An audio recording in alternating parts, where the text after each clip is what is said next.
This is not my story, but rather my grandfather's.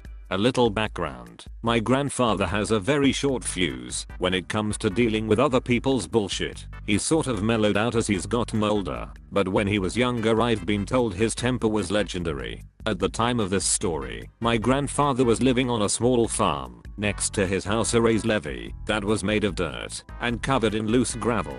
The levee formed a backward C shape as it went by his house, since it followed the path of the river with his house on the outside curve. This, along with the trees on both sides of the road, created a blind curve in the road that will be important later.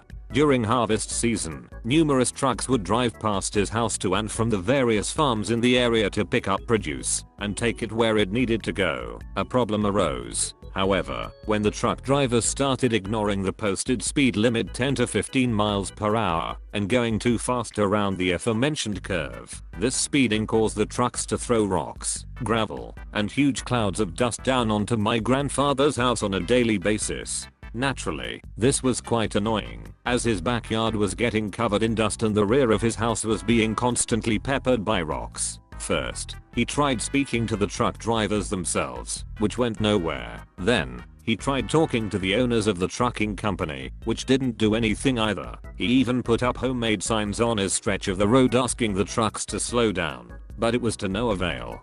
At this point, my grandfather realized that he was going to have to do something more provocative to get their attention. So one night, he got his tractor out with a bulldozer blade on the front, scraped up some dirt, and built a homemade speed bump just around the blind curve of the road. And I don't mean a modern, mostly flat speed bump either 3 to 4 inches tall. By his own estimation, this thing was about 8 to 10 inches in the center, so more like a small mound. To top it all off, it was perfectly positioned so that by the time a driver saw it, it would be way too late to even try and slow down.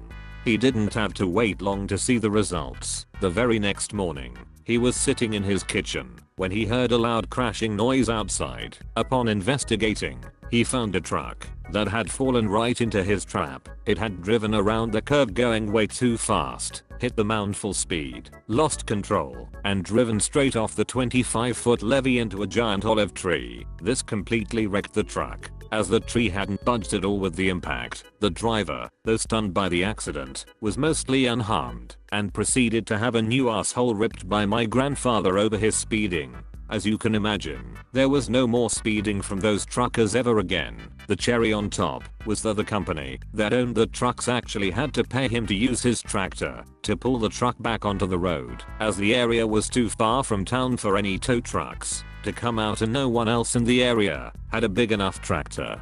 Edit. Shit, this blew up. That's awesome. Love reading all the comments and discussion.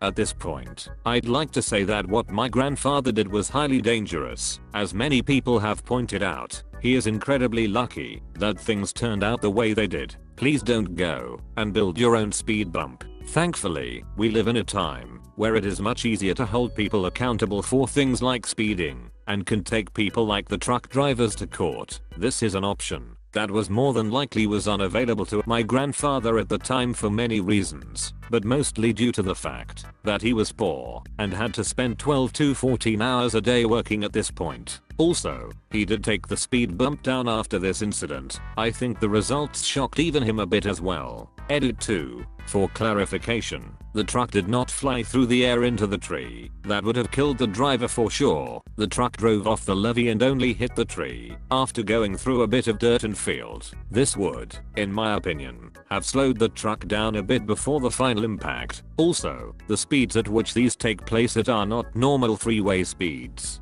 From my own experience driving on these levees, the driver couldn't have been going more than maybe 25 to 30 miles per hour, as the levees are not paved and can be treacherous at high speeds. I'd also like to mention again that this was a large truck, not a small car, so the heavier weight likely also contributed to the lack of injuries.